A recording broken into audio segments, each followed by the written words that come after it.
Religion in America is a funny thing. By the numbers, church attendance, for example, is nowhere near what it used to be. Almost half of all Americans, 49% to be exact, say they go to church either rarely or never. While according to Pew, the number of Americans who say they go to church at least once a week is down to 37%. Religion is a sensitive topic to many news consumers, which is why, for the most part, we treat it with respect for individual preferences. But occasionally there's a story that is so big and so noteworthy, you just can't avoid it. So it is with the temple in India, which has been declared a no-go zone for women between the ages of 10 and 50. Why can't they go into the temple? Because they may be menstruating, which makes them too unclean to enter the temple. That's the case that's being made by traditionalists there. But the Supreme Court of India is now weighing in. Our correspondent Michelle Greenstein picks up the story from here. India's Supreme Court is referring the matter to another larger bench because they say it requires more of a detailed examination. This comes after extreme right-wing factions in the country prompted the Supreme Court to re-examine its laws regarding women and religion. The question is about reinstating an earlier ban on women entering a Hindu temple to worship alongside men. The temple is located in the southern state of Kerala and is one of the most popular Hindu pilgrimage sites in the area. Up to 50 million people visit it each year, and it's been called the holiest Hindu temple in the country. And it's because of this holiness that some Indian men, often called traditionalists, say that women of childbearing age may be too unclean to even enter such a site. Traditionally, Hinduism views menstruating women as unclean and forbids them from participating in religious ceremonies. And since the temple's founding, women between the ages of 10 and 50 have been barred from entering it. The ban on women was lifted last September, which by law should have immediately resulted in women worshiping in the temple. But it wasn't until this past January that women actually entered the temple in question, the Sabarimala temple, for the first time, because they'd been physically stopped from entering it by the men. Now, this all comes after millions of women took to the streets to protest this gender inequality and what they call discrimination. Here they are forming a 100-kilometer-long women's wall in Kerala. And not only did many government employees take part in the protest, but schools and universities gave students half of the day off so that they could join the demonstration. But there were also protests on the other side. After women entered the temple for the first time in January, groups of angry traditionalists marched through the streets, staging demonstrations outside government buildings and blocking traffic and setting tires on fire. And now, as the country struggles with its future relationship between women and religion, the country's courts wrestle with what is an age-old question which is not exclusive to Hindus. It is this: what is more important, religious law or state law? For the News with Rick Sanchez, Michelle Greenstein, RT. All right, Shalom. This is the book of Leviticus chapter 15. We're going to start at verse 18. It says, "The woman also with whom man shall lie with seed of copulation, they shall both bathe themselves in water and be unclean until the evening." Verse 19, "And if a woman have an issue, and her issue in her flesh be blood, she shall be put apart 7 days, and whosoever toucheth her shall be unclean until the evening. All right, so according to that video we just seen, you know what I'm saying, when these women are on their menstruals, you know what I'm saying, they are unclean. They're supposed to be put away from you until they come off of that, you know what I'm saying. This is a law from Yahweh Ba'ashem Yahweh Shai, whom the world ignorantly calls God and Jesus. But those laws were only given into the Israelites, the so-called Negroes, Hispanics, and Native Americans. You other nations are fucking heathen. You know what I'm saying? You will be considered children of men, which you're going to learn these laws, statutes, and commandments in the kingdom of heaven because we're going to beat them into you. But on this side, you know what I'm saying? Yahweh Ba'ashem Yahweh Shai is only dealing with his elect. You know what I'm saying? He's not even dealing with 2/3 of the nation of Israel on this side. He's only dealing with the 144 and the 1/3. All right. So I'm going to read verse 19 again, and then I'm going to go on down. This is Leviticus 15 and 19. It says, "And if a woman have an issue, and her issue in her flesh be blood, she shall be put apart 7 days, and whosoever toucheth her shall be unclean until the even. And everything that she layeth upon in her separation shall be unclean. Everything also that she sitteth upon shall be unclean. And whosoever toucheth her bed shall wash his clothes and bathe himself in water and be unclean until the even. And whosoever toucheth anything that she sat upon shall wash his clothes and bathe himself in water and be unclean until the even. And if it be on her bed or on anything whereon she sitteth, when he toucheth it, he shall be unclean until the even. All right, continuing on, it says, and if any man lie with her at all, and her flowers be upon him, he shall be unclean 7 days, and all the bed whereon he layeth shall be unclean. All right, so it's basically telling you, when these women are on their menstruals, you're not even supposed to touch them. And you're not supposed to touch anything that they touch. You know what I'm saying? But in this society, in this setup, you know what I'm saying, the woman is uplifted and the laws and statutes and commandments are not. You know what I'm saying? So, you know what I'm saying? We just dealing with the laws, statutes, and commandments to the best of our abilities. All right, that's why we need our Savior to come back and deliver us from this. This is Leviticus 15:25. It says, and if a woman have an issue of her blood many days out of the time of her separation, or if it run beyond the time of her separation, all the days of the issue of her uncleanliness shall be as the days of her separation. She shall be unclean. So if she's basically on her cycle for more than 7 days, how many other days she's on her cycle, that's how many days you're supposed to be away from her. All right. And you're not supposed to touch anything that a woman that's on her rag touches. But in this society, you know what I'm saying? Every fucking commercial that comes on TV is a fucking tampon. You know what I'm saying? In a period commercial and whatnot. You know what I'm saying? You know what I'm saying? Esau Edom is just a goddamn devil. You know what I'm saying? He glorifies that shit. You know what I'm saying? Let's get a precept.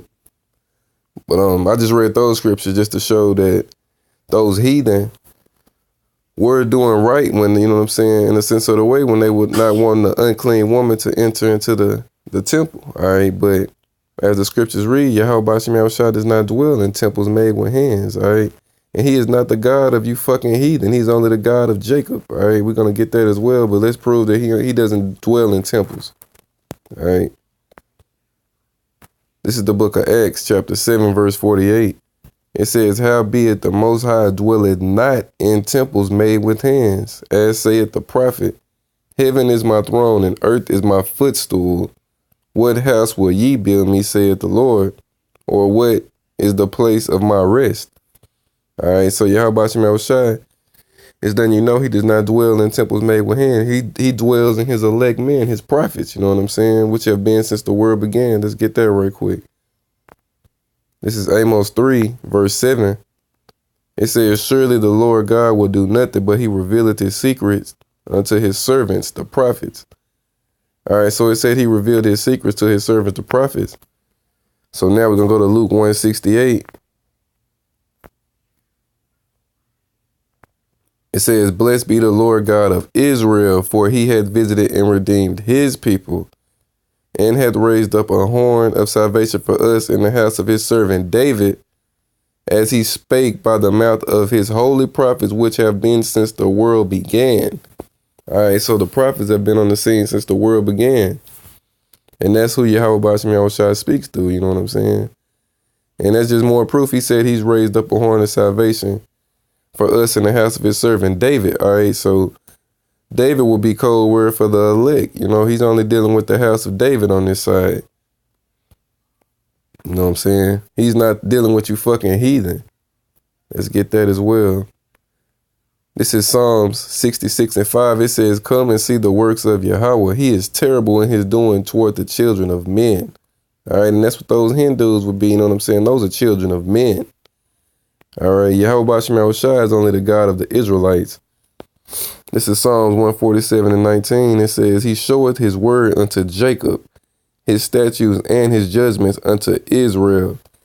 He hath not dealt so with any nation, And as for his judgments, they have not known them. Praise ye the Most High Yahweh. All right, so he only shows his laws and statutes and commandments to the Israelites, you know what I'm saying? The seed of Jacob. All right. This is Psalms 96:5. It says, for the gods of the nations are idols, but the Most High Yahweh made the heavens. All right, so out of the 18 nations on the planet, Yahweh Ba'ashem Yahushua, whom the word ignorantly calls God and Jesus, is only the God and the power of one nation, and that's the Israelites. All right. 16 of you nations, you know what I'm saying? You have your own God. Well, 17 of you nations have your own gods, but 16 of you nations are considered the children of men. And Esau, Edom, the so-called white man, woman, and child, which they are not white, they are red. Those will be considered the children of the devil. All right. You have the children of Yahweh, which means Israel in the Hebrew means Yasharallah. He is prince of the power. You know what I'm saying? Then you have the heathen, and then you have the children of the devil. All right. 3 classifications of men. You know what I'm saying? And that's why Esau, Edom is not going to get any mercy in these last days. All right. And another precept to that is also in Amos 3. It says here, starting at the top, it says, hear this word that the Most High Yahweh has spoken against you, O children of Israel, against the whole family which I brought up from the land of Egypt, saying, you only have I known of all the families of the earth. Therefore, I will punish you for your iniquities. All right, so that's just laying backing off a song when he said he showed his word into Jacob. You know what I'm saying? That's Psalms 147. When it says he showed his word unto Jacob, his statutes and his judgments. So when Amos 3, when he says, Israel, you only have I known of all the families on the earth, you know what I'm saying? That's letting you know he only deals with the Israelites, all right? Let's go to 1 Chronicles, chapter 16. And this is King David talking. It says, so they brought the ark of God and set it in the midst of the tent that David had pitched for it. And they offered burnt sacrifices and peace offerings before Yahweh. And when David had made an end of offering the burnt offerings and the peace offerings, he blessed the people in the name of the Most High Yahweh.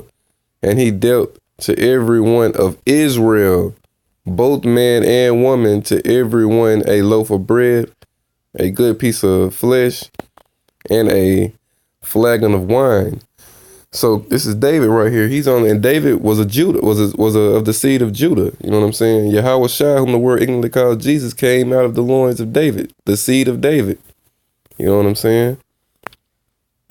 All right, going down to verse 4. It says, and he appointed certain of the Levites to minister before the ark of the Most High Yahweh, and to record and to thank and praise the Most High Yahweh, power of Israel. You know what I'm saying? He's only the power and he's only the God of the Israelites. No one else. All right, jumping down to verse 7. It says, then on that day, David delivered first this psalm to thank the Most High Yahweh into the hand of Asaph and his brethren. It reads, give thanks unto the Most High Yahweh. Call upon his name, make known his deeds among the people. Sing unto him, sing psalms unto him. Talk ye all of his wondrous works. Glory ye in his holy name. Let the heart of them rejoice that seek the Most High Yahweh. Seek the Most High Yahweh and his strength. Seek his face continually. Remember his marvelous works that he had done, his wonders, and the judgments of his mouth, which come through the prophets. Verse 13, O ye seed of Israel, his servant, ye children of Jacob, his chosen ones. He is the Most High Yahweh, our power. His judgments are in all the earth.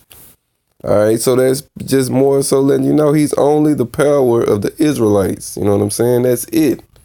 Nobody else. Continuing on, it says, be ye mindful always of his covenant, the word which he commanded to 1,000 generations. All right, so that means it's going to go forever and ever and ever to the Israelites. Even the covenant which he made with Abraham and of his oath unto Isaac, and hath formed the same to Jacob for a law, and to Israel for an everlasting covenant. So the law, statutes, commandments, and the covenant and the promises were only promised to the Israelites. You know what I'm saying? The seed of Abraham, Isaac, and Jacob. You know what I'm saying? Continuing on, it says, saying unto thee, I will give thee the land of Canaan, the lot of your inheritance. All right.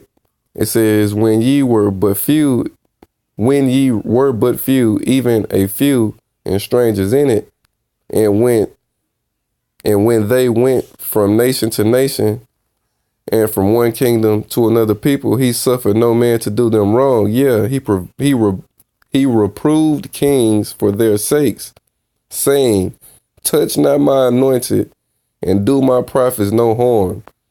Sing unto the Most High Yahweh, all the earth, show forth from day to day his salvation, declare his glory among the heathen. That's what you other nations are, heathen.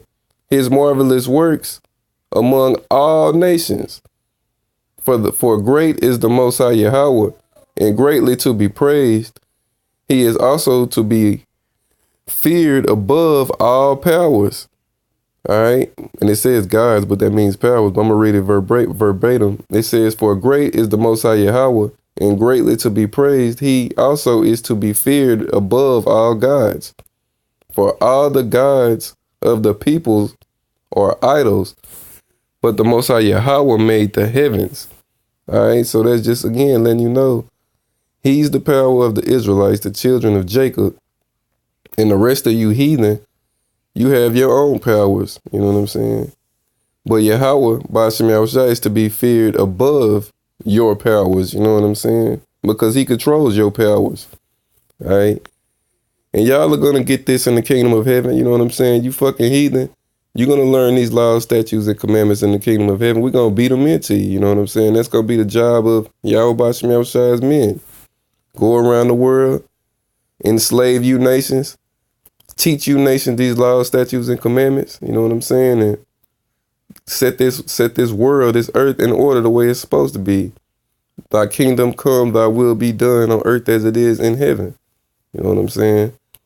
So just wanted to do that quick little lesson. You know what I'm saying? Lord willing, it was edifying. Give all honor, glory, and praise to Yahweh Ba'ashem Yahushua, Ba'ashem Rakakwadash. Double honor to the apostles and elders of Great Millstone who teach and where I learn this truth. Peace and salutations to the elect. Shalom.